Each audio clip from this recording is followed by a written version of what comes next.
আপু আগের মতো ওই ইচ্ছাটা এখন আর নাই। একদিন পোস্ট দিলে তো 2 দিন দিতে ইচ্ছা করে না। কি যে একটা অবস্থা বলো। তুমি কিভাবে পারো? তোমার ভিউজ তো আরো কমে গেছে। তোমার ধৈর্য দেখি আসলে আল্লাহ তোমাকে ধৈর্য দিয়েছে। হ্যাঁ আপু, আসলেই আমাকে ধৈর্য দিয়েছে। সো হ্যালো এভরিওয়ান, যে বা যারা দেশ বা দেশের বাইরে যেখান থেকে আমার ভিডিওটা দেখছেন, আসসালামু আলাইকুম, শুভেচ্ছা রইল। কমেন্টে জানিয়ে যাবেন আপনি কোন জায়গা থেকে আমার ভিডিওটা দেখছেন। অনেক আপুদের সাথে এমনই কথা হয়, আপু তোমার অনেক বেশি ধৈর্য, এখন না একেবারে পেজে কাজ করতে ইচ্ছা করে না। দেখো পেজের কোনো ভিউজ নাই, ইভেন যে ফলোয়ার ছিল সে ফলোয়ার দিনের পর দিন কিভাবে যেন গায়েব হয়ে যাচ্ছে, ঠিক বুঝতেই পারছি না। এত সব সমস্যা নিয়ে কিভাবে পেজে কাজ করি বলো তো? পেজে কাজ করার আগ্রহ দিন দিন হারিয়ে যাচ্ছে। আপুরা কিন্তু আসলেই ঠিক কথা বলছে। সত্যি বলতে কি, দিন দিন আমারও কিন্তু কাজের আগ্রহটা হারিয়ে ফেলছি। এত ভালো কোয়ালিটির ভিডিও আপলোড করে সাথে নিজেও ভয়েস দিয়ে ভিডিও মেক করছি, তারপরে ভিডিওতে কোনো রকমের কোনো ভিউজ নাই কোনো ফলোয়ার। দিন দিন ফলোয়ারের সংখ্যা মনে হয় কমে যাচ্ছে। কি একটা অবস্থা।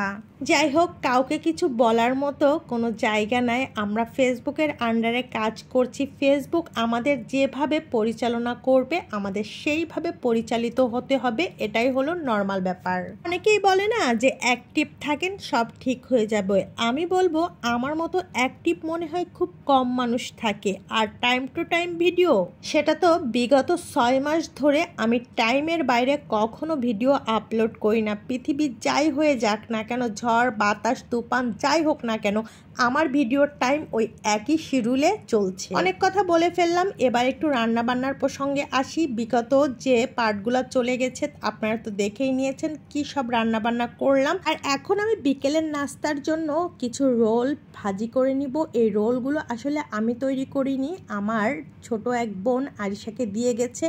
সত্যি রোলগুলো অনেক মজার ছিল। থ্যাংক ইউ সো মাচ তমা। রোলগুলো দেখতে যতটা সুন্দর ছিল, খেতেও মাশাল্লাহ অনেক মজার ছিল। আরিশা তো অনেক পছন্দ করেছে, কিন্তু একটু স্পাইসি ছিল, এর জন্য ওর বারবার পানি খাওয়া লাগছিল, কিন্তু আমাদের কাছে অনেক অনেক টেস্টি হয়েছে। আর এখন আমি রোলে জাস্ট একটু সস ডেকোরেশনের জন্য নিয়ে নিচ্ছি।